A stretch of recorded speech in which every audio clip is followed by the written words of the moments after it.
So this is the continuation of talks on some of the 84 Mahasiddhas. And today we are looking at Vinapa, or Vinapa, who is the music lover.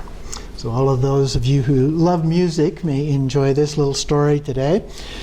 Vinapa was the only son of a king, Gauda, and he was beloved by his parents and the court. Everybody thought he was just a great guy.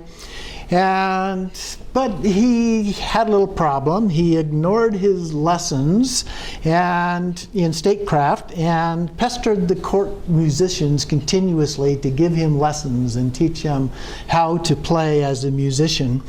And he wanted to learn to play the tambura. And after an hour after hour, day after day, he just continued this. And he would pluck the four strings of the tambura. His fingers never seemed to tire of kind of coaxing out the sound of the instrument with the breath of Om from his instrument.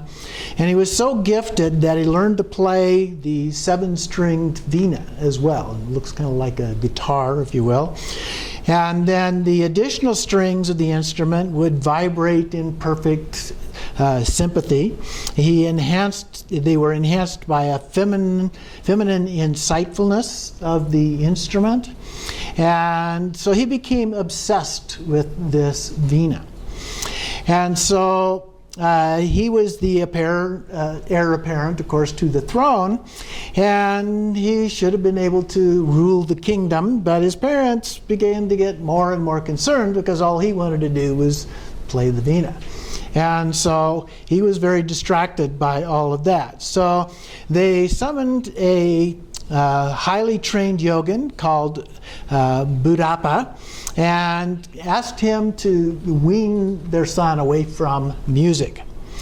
And their first meeting, the young prince was deeply affected by the remarkable qualities of this holy man, and recognizing his master, he prostrated to him. And they sat down to speak, and Vinapa asked the young man if he was ready to undertake a sadhana practice. And so he said, "My music is my sadhana, Venerable Yogin. The only sadhana that I would practice is one which I could learn without abandoning my music." Very fixed in his ways here. He said, "If you are dedicated to music as you say, then I shall teach you a musical sadhana.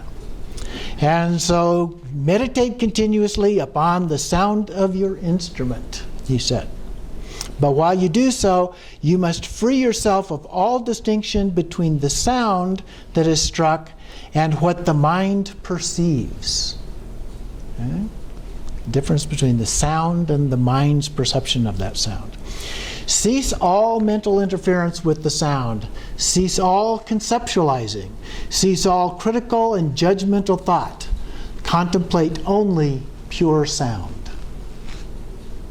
So the prince practiced, and he did this for 9 years.